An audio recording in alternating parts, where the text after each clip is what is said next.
One.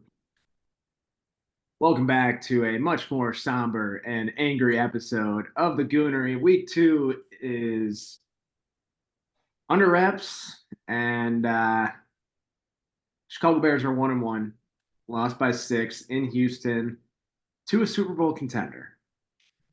Objectively on paper, there's a lot to be happy about. They lost by 6 on the road to a much better Houston Texans team, Brandon, but Yeah. scoreboard does not tell the story. Okay, so that game was on the level of depressing as that one game of, I believe it was 2022, in which I believe that was the year, it was 2021, 2022, whichever one, where Justin Fields got murdered in Cleveland. Oh, yeah. And it was very, very reminiscent of that. It genuinely, I had an eye roll every time they said, when Mike Tirico said Bears back on offense, because literally you knew what was going to happen. Every series, it felt like every drop back. I'm not even trying to be hyperbolic here. No, It felt like every drop back, it felt like, okay, who was going to be credited with the pressure this time? Who was going to be the person to let somebody through? And the thing is, too, we can sit here and say the Bears have standouts on the offensive line. I would say two of them are standouts. Even they struggled. And you would think this is an offensive line that it's the first time they're playing with each other. It's not. no. Even when Nate Davis being absent most of the training camp, he still was there. Coleman Shelton was mostly doing first team reps. He was there. Braxton Jones, Tevin Jenkins, Darnell Wright, they all were there, and you would think like this is an offensive line that's never played together. Mm-hmm. And look, I want to say something because I think it's very easy to say that Ryan Poles struck out on the offensive line. Is there a case there? Absolutely. Now, here's the thing. I feel like he has not done enough to address like the interior position of the offensive line, which has clearly been the issue Mm-hmm. and has been the issue for years upon years since he has been the general manager. But I do want to point to one person I feel like we're not talking about enough, that he should absolutely be on the cusp of losing his job because it's been the same thing over and over and over again. Chris Morgan, the offensive line coach. Chris Morgan has been with the Bears since 2022. And if you've seen the variations of teams that he has coached, their offensive line, they can't even pick up a simple stunt. Everybody, like, they do a stunt. There is one guy that's sitting there confused, don't know what to do, inactive. There's people on screens not getting their ass out to the perimeter and blocking somebody. These are things that I'm seeing. I'm just like, dude, what is he teaching? It's one of those things, Brandon, where when the average viewer at home is picking up on the fact that the offensive line does not know how to block a basic stunt, That's a problem. it's a problem when And it's been a reoccurring problem it has. No, under him for the past 3 years. It has. And you know, we said last week, the interior of the offensive line didn't look great. They're not going to face at that good of an interior defensive line again this year, most likely on paper. Okay, fine. Well, guess what? The Texans have a better edge rush than the Titans did. And what do you know? Our tackles looked like a couple of damn fools out there, Brandon. And what's the story going to be? If they have one good interior defensive lineman, is the interior offensive line fucked? They have one good edge rusher. Are the tackles fucked? It's a mess. And throw in the fact how undisciplined they played. Yes. On the offensive side of the football, I mean, starting with the offensive line, you can look at I believe it was 4 false start penalties on the offensive line and then a 5th on Mercedes Lewis. And that's irritating. That's irritating. One of my friends said it best. The offensive line would have been better off on Sunday night if it was 5 traffic cones out there. Because one, they're not going to jump off sides, and two, they'll at least slow somebody down, getting tripping them up with their feet. And Right. two, what I've been seeing more of come out the last day or so has been the fact that Caleb was making the right adjustments at the line of scrimmage. The fact that he's doing that in game two and the offensive line just isn't responding to the changing changes in protection. What the fuck are we doing? Right. There's a lot of it. I mean, we could go on and on and on with the offensive issues here, but it really feels like this is the same Bears team we have seen for the last decade. You have an elite defense who's always going to keep you in a game. I will give it to Matt Eberflus. This defense is phenomenal. And it is. It will continue to be phenomenal. Will be even better if we learn that we just need to shadow Jalen Johnson on whoever their number one receiver is. But that's a whole different conversation. Oh, yeah. And then we have only took to the fourth quarter, by the way. Yep. And then you have an offense who's just it's the offensive line just needs to figure it out. And then the offensive line is going to be horrible. They're going to fire Shane Waldron, and our young quarterback is just going to enter that vicious cycle again of 3 coordinators in 4 years, and it's going to be a mess. It's going to be a mess. And here's the thing too. We can talk about Shane Waldron being a scapegoat, but there is a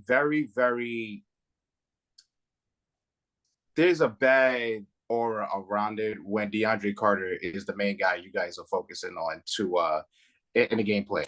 And here's the thing too. I get it. DJ Moore is being shadowed by Derek Stingley, one of the best corners in the game. But Rome Odunze's still out there. Has Rome Odunze looked great in these couple of games? Not really, but you got to get them into a rhythm somehow. And the thing is, rhythm to me is the number one thing. And I think it's crazy that it's coming from a fan when in reality this should be the case. But we're talking about getting a guy in the rhythm and knowing what he has around him. He has great receivers around him, and not for nothing, it would really be helpful if the offensive coordinator picked up how bad the offensive line is. You game plan around it, and literally we had the same conversation about Luke Getsy last year about how he didn't move the pocket, and guess what? We didn't do at not once, and that's move the pocket. And quick passes have to be a thing. I know that unfortunately it's going to be a thing with Caleb, and we saw it on display that he is starting to see ghost a little bit because the offensive line genuinely just does not give him time. And the thing is also too, it's not to interrupt, you say he doesn't have time. He's already making adjustments. He had the 6th fastest average release time this week in the entire NFL. Yeah. And I don't think that was by choice. Not at all. Not at all. And that's a lot of the problem. And I'm gonna be honest with you, like, just it's basically kind of the same thing when we saw with Luke Getsy. In the case of after the scripted plays, they have nothing. Absolutely nothing. And that's one of the things that I really focused on after the first drive. First drive seemed like everything was clicking. They were clicking offensively. And now I had multiple people after that first drive sending me messages, whether it was group chats, side, whatever. All right, like, here we go. All right, like, that's the first overall pick. Yeah. And he looked phenomenal. It's just, like you said, you can't script past the first drive. Like, it is the same thing. And here's the thing. At a point, you got to say, it's got to be a coaching thing. It's got to be a coaching thing. How is it that a Luke Getsy offense goes out there, scores 26 on a team that everyone picked to be the number 1 seed in the AFC? With Gardner Minshew at starting quarterback. With Gardner Minshew at quarterback. How does that – I mean, there is a fundamental issue when you have a guy who is known for being conservative and he's out there playing the offense conservatively. I'm sorry. I'm done with this whole thing where Caleb playing point guard. Fuck that shit. I'm done with it. Yep. If you are expecting him to be a franchise quarterback, you have to let him hoop. You have to let him be the guy he wants to be. Now, granted, there's going to be a learning curve, which he did learn in Houston, and that you can't make all the throws that you made in college. That's completely fine. But if you guys scheme well enough, you get guys in space, maybe he can make those throws. We know his arm talent is off the charts. That was the main thing we said, yo, we ain't never had something like that. That's the main thing that was having people compare him to Patrick Mahomes. Yep. You cannot handcuff him into being a point guard. That's not his game. And granted, I'm not saying, because like if you're not gonna be a point guard, that means in a sense you're gonna be big game hunting. I'm not saying to do that. I'm saying to find a balance in between the two. And if you find that balance, you're not gonna be seeing all these damn checkdowns that's going for nothing. You're not gonna see all these damn swing passes to DeAndre Swift, where you clearly have wide receivers who can't block or guys who get off the line to get out to block for him. They have to change it. It can't be just these dump offs. Let him rip that ball. Make his dude. The pass to DeAndre Carter that was a penalty. And I texted you. I said that was the best throw he made all night. Wow. Best throw he made all night. And I just want to see more of that. And I texted you during the game as well. I think the exact words I said were also Caleb's deep ball has been kind of ass. Yes, and it has. I don't know. He's overthrown. He's underthrown. I feel like maybe week 3 is when he's gonna get the temperature of the porridge just right, or he's gonna finally hit a big deep throw. But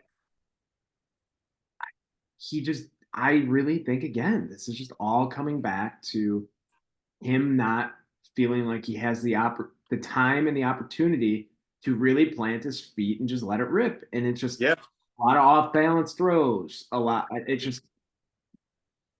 I'm just really concerned for the remainder of the year. I'm not concerned about this team. I still think that this team can and will win 10 games, especially with the stretch of games we have coming up.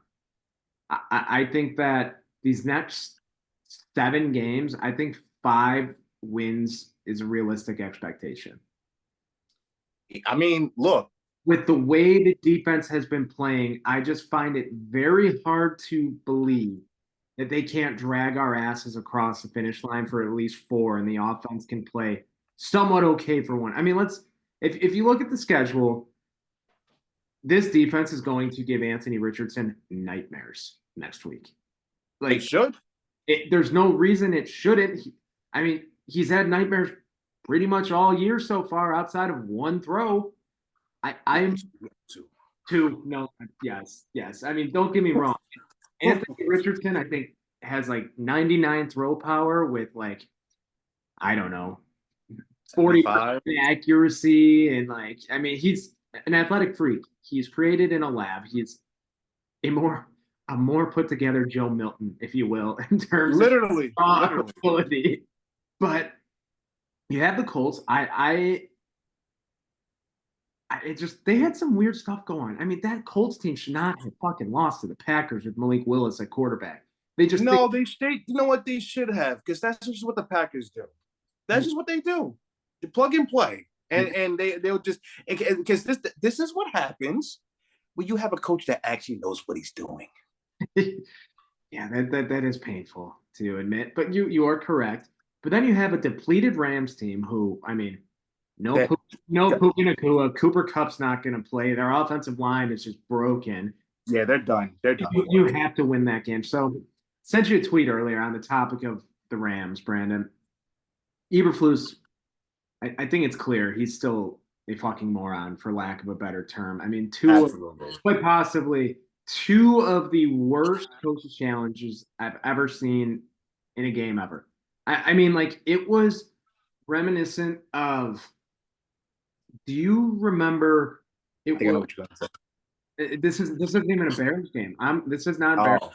I'm thinking back to, I think it was 2008 or 2009, Patriots Colts in Indianapolis. Bill Belichick threw quite possibly the worst challenge flag of all time on a 4th down Kevin Falk dump off. Oh yes, I do remember that. A blatant drop. And like, I can't remember a challenge as bad as that since then. The only challenge I remember being worse was John Fox literally costing his team a touchdown. Wait, no, fuck, I did forget about that. That after that, the Yeah, team's gonna yeah, break up. But that the worst challenge, and he couldn't believe it his damn self. I forgot about that. Oh my god, I just like to box black out the John Fox era of the Yeah, Chicago Bears. But Eberflus is very clearly not the guy. You are never going to win a Super Bowl with Matt Eberflus as yeah. your head coach, and it's a harsh reality. I think he's a Super Bowl winning defensive coordinator, but I still need to take that. I'm gonna be honest. okay, fair enough. I said no. I think right now he is a product of the talent around him. That's also a valid. Yeah. But someone tweeted, I have no idea who this account is. I've never seen it before. Bold statement.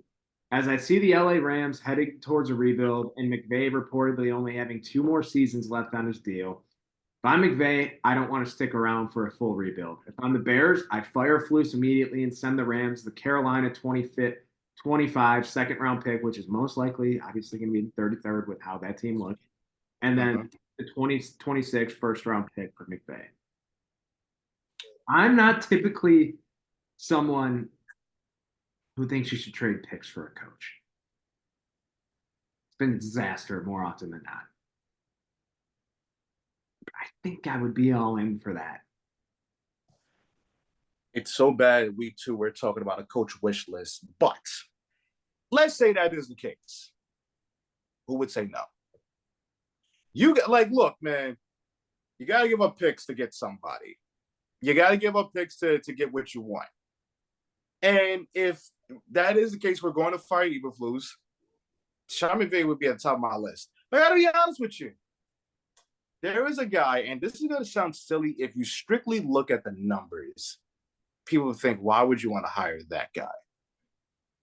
There is a guy that is pretty close to me, I would say. I would bring in Brian Dable. If you tell me, yes, let me tell you something. He should have been hired in the last cycle. And here's the thing. Yes, he should have. But let me tell you, man, the Giants are just not a good football team. That's just it. I don't think that's solely a product of the head coach. No, he is a guy that genuinely does not want Daniel Jones to be his quarterback. I was going to say, that's a guy who is strapped with $165 million of Daniel Jones. And it wasn't his decision either. No. Because I'm gonna let Giants fans in on a secret. If you had it your way, Drake May would be your quarterback right now. Yep. Yeah. Come on. He would be near the top of my list because he knows how to coach a quarterback. Just ask Josh Allen. Yeah, no, I think if that meant we didn't have to trade picks, I'm all for it. Absolutely. Hold on.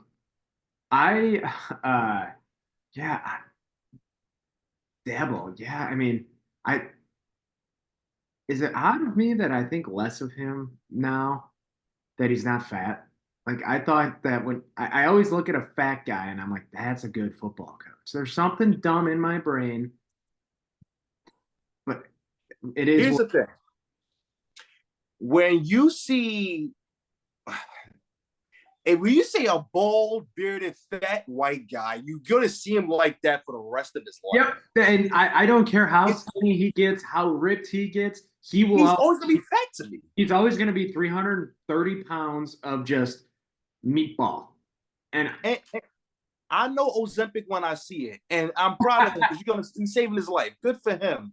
But just him not being fat takes away from the aura, and I hate that word because all the kids use it now. But like him not being fat takes away from the aura a little bit. I feel like there's a guy that was like that too. A guy who just Rex Ryan.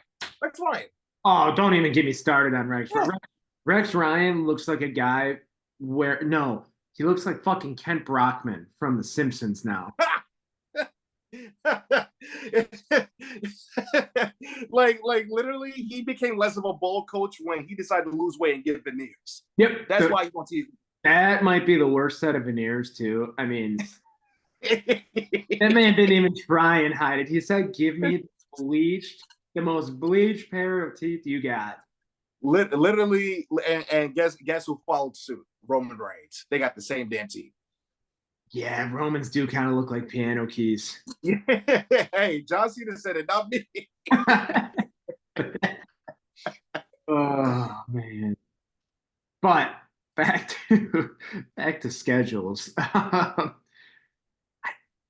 And then you have Carolina, who I mean officially just announced that Andy Dalton is their starting quarterback now. I feel for Bryce Young, man. I mean I feel so bad. he's fucked. His career is over. But I feel horrible for him.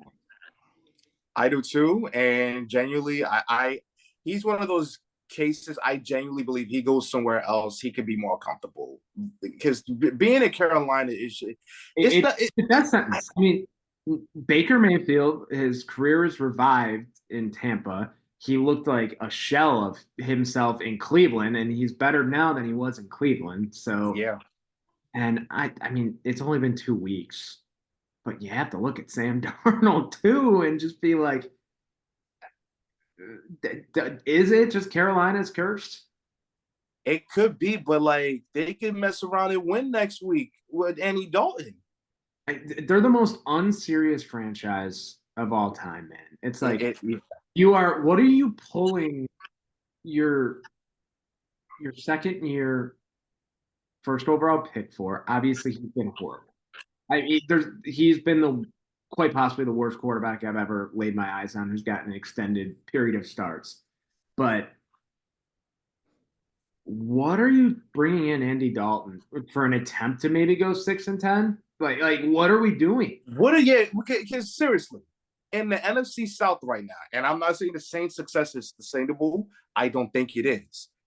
But Tampa Bay is going to. They may run away from that with that division. That's a damn good football team.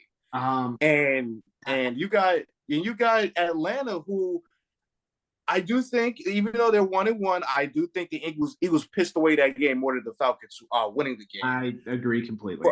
But what are you playing for? Do you okay? This is a team that is in clear rebuild mode. Mm-hmm. You're not going to win with Andy Dalton regardless. You may win some games because he's just a veteran and he's throwing to Adam Thielen and Deontay Johnson and Xavier Legette. But they're not like. What are you doing for your future at this point? Is my question. Because if you really are trying to find out if this is your guy, you're not going to find it out within 2 weeks. That's not how you prepare a quarterback to be the future of your franchise. And I get it. Bryce Young has not shown that he could be the face of a franchise. But how will you know in 2 weeks? That's not good. Whatever they got going on there, it's bad. And I think the main problem is that they have football guys in place, but the football guys are listening to the non-football guy and David Tepper. That's where it's really going bad because you want to how it really started, with all the respect to Bryce Young. CJ Stroud was always the right pick. Been saying this for the longest of time. Yeah, yeah. I still don't know. And even so, David Tepper said that Bryce Young looked more like a quarterback than CJ Stroud. I would really like to know what the hell. I want to know what they think a quarterback looks like. What does that mean? Like, what does that mean? Yeah. What is a quarterback supposed to look like? And if that's the case, we get into a really uncomfortable conversation. Come on now. I feel for him, and I don't know where he goes. Like, there's nothing, because realistically, Panthers try and trade Bryce Young right now, right? Mm-hmm. This is worse than the Josh Rosen situation, I would say, because you actually have this much more game tape, and you can see how bad it's been. What could they even realistically get? It ain't much. It ain't much. They're getting nothing. I'm gonna be honest with you. They get nothing. And They're gonna get like a fifth or sixth rounder, but that's a number one overall pick we're talking about here. That's pretty shitty. yeah, yeah. So I mean, I just and then obviously I'm already chalking that Panthers game up as a win, to be honest. So I'll say in the next three, that gets us through the first week of October. That puts us at 4-1. Okay, which I think is realistic right now. It could be The Jaguars. I am officially absolute disaster. I am on the official Trevor Lawrence stinks train, and I will be the conductor if I have to, because it's bad, man. They haven't won. I saw this as of today, Tuesday, as we're recording this. The Jaguars have not won a game in 292 days. Oh my god. Yeah, because I know they have like an 8-9 game losing streak they met last year. And Trevor Lawrence, I mean, you still see the flashes with Trevor. I will give him that. You can still see the flashes from time to time. But the fact that they lost to that Browns team, man. And Trevor Lawrence went 14 of 30 for 220 yards, no touchdowns, and no interceptions. And then he ran twice for 45 yards. So, I mean, yes, he still accounted for 265 yards of offense. Man, throwing less than 50% completion percentage, throwing the ball that many times, and losing to the Browns in that fashion. And And here's the thing too. It's not like he don't got guys to throw to either. They drafted Brian Thomas, who's going to be a stud, and people gonna know who he is real quick. Christian Kirk is a good player. They signed Gabe Davis. I know Evan Ingram was out on Sunday, but he still has him. You have Travis Etienne out the backfield, which with Tank Bigsby. They don't have bad players. nope, they don't. So what is wrong? It's Trevor. It is Trevor is holding You them. don't think it's Doug? You don't think it's Doug too? I think it's a combo of both, and it's bad loveless marriage. But Yeah, that definitely. I think that it's time to have a conversation about how bad that draft class was. Oh, it's I getting think to a point I where think right now. I think the conversations have been quietly been happening for a year or so, but they're bad. The Jaguars are bad, and they are inching closer and closer to joining the AFC East and making a move to London permanently. I tell you something. The contracts these quarterbacks have been given as of recent, oh, It's a joke, dude. It's a joke. so bad. It has been aging really, really And bad. I think that we are slowly, very quickly going to see the market reset itself. 1,000. Because listen, where we should have drew the line was Daniel Jones. Then Trevor Lawrence came along, Tua came along, and Dak Prescott. And listen, I want to be very clear about something. The market is the market, and you can't do shit about it. Nope. Like it's important for people to realize that. But it's gonna start. The conversation's gonna start shifting to like, dude, we gotta chill out. We're getting stuck with these contracts with guys that are not getting past a certain point in the playoffs. Some guys can't even get us to the playoffs. And they're making that much money. It's like, especially look, that tour contract looks so bad right now. Because look, I understand the results. Sucks about that contract because yes, he was paid a lot of money, and I don't think he deserved it. He's a product of what they had there. Right. But he still produced. I know that they haven't gotten over that. I know they haven't gotten over that hump yet. He led the league in passing last year. Like I know you could say, oh yeah, Tyreek Hill, Jalen Waddle. Okay, like good for you. You still have to do something with it, and I think that that's less of a Tua problem that they haven't gotten over the hump, and more of a Mike McDaniel problem, if we're being completely honest. Ooh. But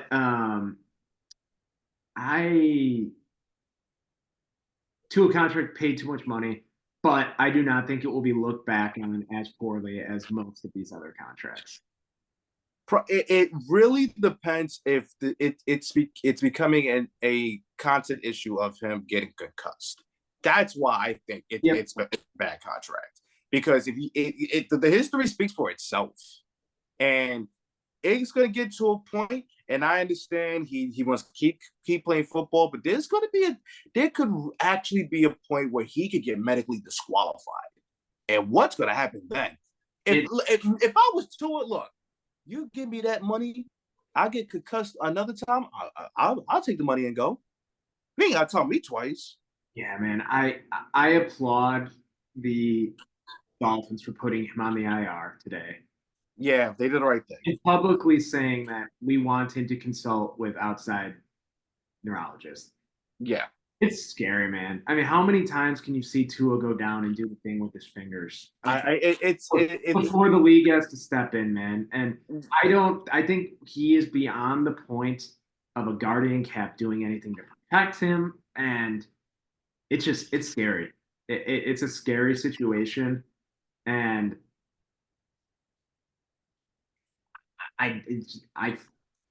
if I'm a Dolphins fan, I am just very conflicted on how I would feel. And here's the thing, too. You mentioned the league stepping in and doing something. It was a PR nightmare when Concussion dropped, the movie. Yeah. If something happens to Tua, the amount of scrutiny, the amount of press they're going to get, it is going to be one of the blackest marks on the NFL that we've seen in a long time. And we're talking about a league that has gone through concussions, the protests. We've gone through so many things. This will be the biggest one. Because if you know better, you make the right decision and step in if this happens again. Because let that man die on the field, and what's going to happen? Yeah, I mean, I wanted to make a joke and say that he would get his number on an ambulance, but that's just the fact that they did that. I still can't believe you like they tried to play tribute, but said this is the official vehicle of Damar Hamlin. Really? Okay. Did you see the tweet that someone said Damar Hamlin's got a 1-to-1 kill death ratio now? People are terrible.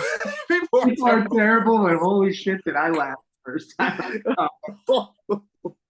Which I will say, if that ain't one of the most ironic things that I've ever seen happen. The fact that it was from Damar Hamlin, man, is wild. It is absolutely insane. Absolutely insane. But, I mean, dang. What's even crazier, I mean, this is off topic, the fact that Damar Hamlin is now a starting safety in the NFL after all of this. And hey, look, they treated him like a Make-A-Wish child for a year, but I'm actually proud of him, the fact that he's actually sticking around and actually still playing. The man died. People forget the man died on. He died. He was dead. Like he was legitimately dead, and we had people complaining about fantasy football scores. That was a low point. That was the darkest time we've had in football in a long time. Like, yes, the injury, yes, but people actually saying, it's the championship round. What am I going to do? Who gives a fuck? Who cares? Oh, God. Oh, yeah. So, Brandon, we've made it through Bears Colts. Are we both chalking that one up as a win? I would like to say yes. I'm going to say yes for Rams as well. Yes for the Panthers. I agree. Just because we have to lose one of these, I think that I could just feel a Jaguars loss somehow. We're definitely on the same page with that. I look at that game on the schedule and I go, it just kind of feels like a loss because it's in London. It's a home game. It's a home game for the Jaguars. Literally. And so I'm chalking that up as a loss. And then you end October with the battle of the number 1 and number 2 picks. And I mean, through 2 weeks, it's clear who has been much better. And I think we would handle Jaden Daniels. I was just about to say, with that said, our defense will torture him like we do with all of these quarterbacks on that list. But that puts us into November with a potentially 4-2 record, 5-2, 5-1. I mean, like, it's realistic. It's not realistic. We looked at this part of the schedule in the preseason and said, this is where the Bears need to do their damage. This is where they need to figure it the fuck out on the offensive side of the football. Mm-hmm. And especially the fact that DeForest Buckner is now on the IR. He was placed on the today for the Colts. And also, that defensive line looked porous against Green Bay. So here's my thing. Josh Jacobs rushed for, 160 yards, I believe. Malik Willis probably another 40 or 50. I have come to the realization that I do not like DeAndre Swift. I was really trying to, and I know it has a lot to do with the offensive line, his struggles, but he was never good at running an inside zone with Detroit. He was never good at it with the Eagles. I don't know why we think he would be now. It's a usage thing more than anything, and I get that that's not on him. But there's just a more capable running back on the roster if you want to run on the inside that I do not and cannot comprehend why he has not gotten the football. Not once. Not once. Not once. The only contact he has felt this year has been getting punched in the face on the sideline. Literally. It makes no sense. I understand that Roschon Johnson, he's not a bell cow every down, but when you're having your change of pace from DeAndre Swift beat Khalil Herbert, who essentially does a lot of the same things as Swift, and then Travis Homer, who, why the fuck is he even getting the ball? Crazy. And why is Roschon Johnson active then? Like, if one of or the other with them, why not just hand the ball off to Roschon Johnson, tell him, get us 4 yards and just hit a motherfucker in the face, get everyone going, like, just run through someone. Dude, literally, he can play the Deontay Foreman role, and Deontay Foreman was very, very serviceable for the Bears last year. Yes. It's literally right there. Like, I don't get it. It's so beyond frustrating, man. Like, everything with the usage on the offensive side of the football so far this year. Why is Travis Homer getting carries? Why the fuck is Gerald Everett on the field as much as he is? Like Cole Kmet is barely getting. We got, I think, 3 catches this past Sunday night, and I'm amazed that he even got up after the last catch. Oh yeah, he got popped. But what are we doing? I have seen enough tight end screens to Gerald Everett. It's same shit, different year, Brandon. Literally. And with that kind of said, we've been seeing a lot of the same shit. What is one thing that you need to see different against the Colts this week? I mean, we have the obvious offensive line stuff, right? We have that. Let's go outside of offensive line issues. What is one thing you need to see to feel better about this team this weekend? I want to see Caleb use his legs more. And in fact is we don't want to see that. I understand we don't want to see that. But I think the Bears need to make other teams realize that it's not just the arm that he can hurt you. Mm-hmm. He's a capable runner. He's shifty. And I think now just knowing who you have at offensive line, you need to have a clock in your head. It's unfortunate. It's a shame that we're still having this conversation. but it's just the facts of the matter. We have to have Caleb use his legs, period. And if not, he's going to take a lot more hits. He's going to take a lot more hits, but Caleb has to be the playmaker we know him to be. He has to get his feet moving and unfortunately put his body at risk because we just have an offensive line that just doesn't know how to do their job. I mean, yeah, I agree with you. And you saw him in the second half really starting to use his legs a little bit more. Obviously, he wasn't tucking and running a lot. He had one good chunk of yards he had got there in the fourth quarter. I think it was like a 25, 30-yard scamper. Mm-hmm. He was staying alive in the pocket longer, using his legs, shedding tackles, and you saw those flashes of what made him special at USC. And I agree with you on all of that. And yes, he may have forced some throws when he was extending those plays. And I mean, that led to an interception. Right. But as a coaching staff, I think you need to let him know, like, hey, that's okay. Yeah, definitely. And that's okay. You were doing what you could to stay alive there. And yes, the result may not have been what we wanted, but the process was there. It was there. And he made the right read on that throw, too. He just underthrew it. Yep. And that's growing pains. It's going to happen.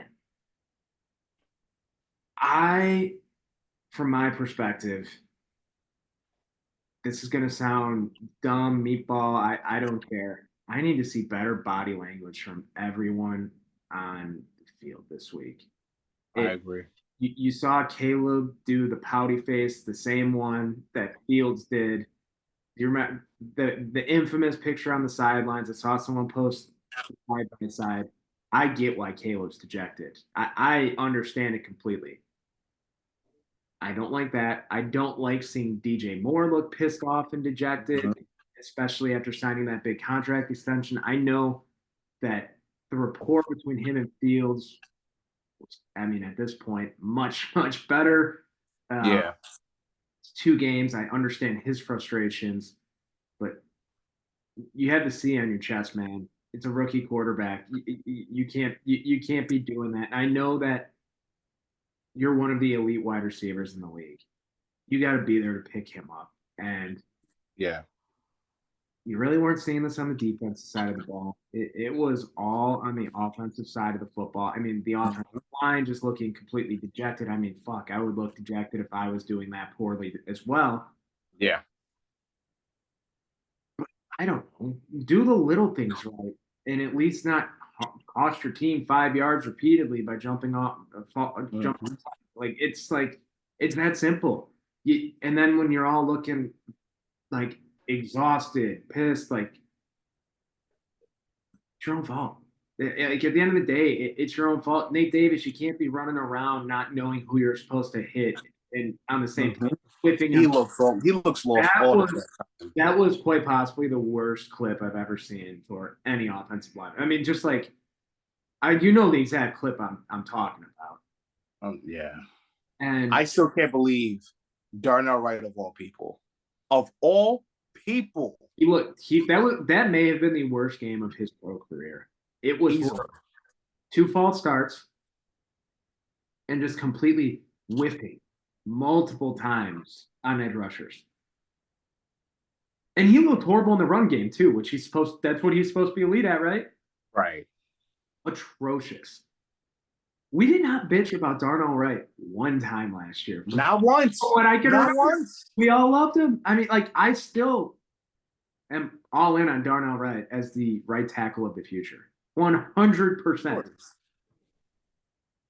But I just hate that we just finished week 2. We're going into week 3, and we are already trying to talk ourselves off of the ledge here, Brandon. And literally, we're not as close to the ledge as I think we are because we just got ourselves through October with our schedule look ahead, and we just rattled off maybe 1 loss in the next month and a half.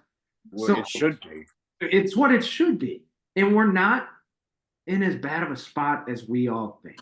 It's been Right. 2 weeks of a rookie quarterback learning a new offensive system, barely played in the preseason. It's just league wide. I think that this preseason is going to be the last of its kind where you barely see anyone play because 1,000%. offensive play across the league this year so far through 2 weeks has been as bad as I can remember. Yes, 100%.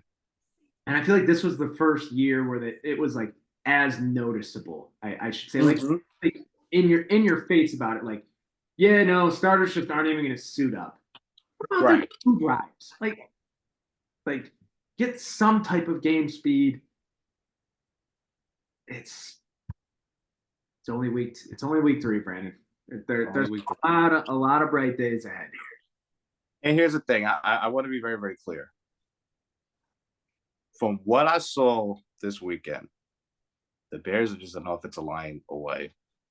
But think about that. Yes, but we've been saying that For how for long how now? long, Brandon? For how long? How But long? here's the thing. Here's the difference. It feels real this time. It does feel real this time. Yeah, because the difference is I don't got fear about any other position on the team. No, The pass rush can get better, but it in will. terms It of will. it will. I actually think it will. I think Montez Sweat is really close. And by the way, what a pick by Ryan Post with Javon Dexter. He is a monster, and you saw it. Like literally, I think when we first saw that pick, we said if he can improve his time of getting off the line, he's going to be good. Yep. He is a freak of an athlete, and you still got Andrew Billings. Dude, Andrew Billings has been such a great signing. He has been. That is just one big motherfucker who clogs up and takes up a lot of space and is literally doing it. I mean, just the defense line is going to get their shit together. The linebacking core, I have no doubts. The secondary, Tyreek Stevenson needs to be better. Okay. He poked the bear, and he got his ass whooped. I agree with you. He has a lot of ups and downs. I know he's only in his second year. One of my friends said it best. Tyreek Stevenson shows you enough flashes to where you're okay with these fuck ups because he has one of the most important traits any successful defensive back has, and it is being an agitator. He pisses whoever he is covering the fuck off.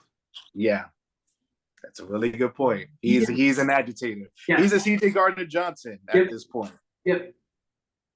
I think that he will absolutely turn around. I mean, you saw it last year. It was in his rookie year. He had a lot of ups and downs, and it's all water will find its level with him. In my opinion, I'm not too concerned. And the defensive side of the ball, I mean, it's looked phenomenal. I have no real complaints. Special teams, Velus Jones was inactive. Praise the That's a great sign. That's a great sign. Fantastic sign.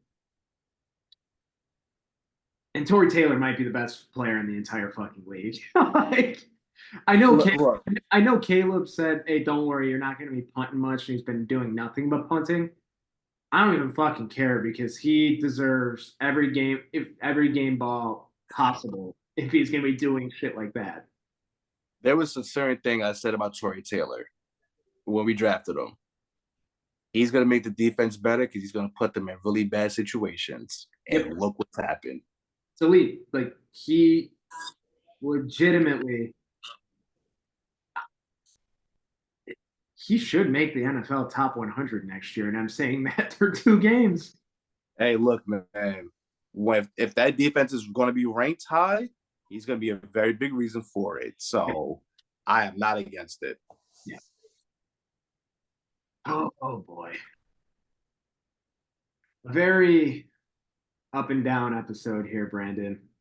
I mean, it's life as a Bears fan. What else? What else can we say? That's just we can never live. We can never live in peace. It will never be easy. It will never be easy. But hopefully soon enough, it'll be feeling like 85. Hopefully 2024 happens. We don't have to hear about 85 again. Amen to that, brother. Because it's embarrassing. And And everyone involved should be ashamed of themselves. coming up on the 40-year anniversary, let's hope past is in the past. More years. Maybe that's the year. Who knows? The future is now, Brandon. The future is now, and it all starts with this next month and a half. It starts Sunday. Yeah. It starts Sunday because we need a bounce back. Yeah. So with that being said, it's going to wrap up this week's episode of the Goonery. We will be back next week to discuss hopefully a much better Bears win. Thank you for watching. Don't forget to like, share, subscribe. We will see you next week.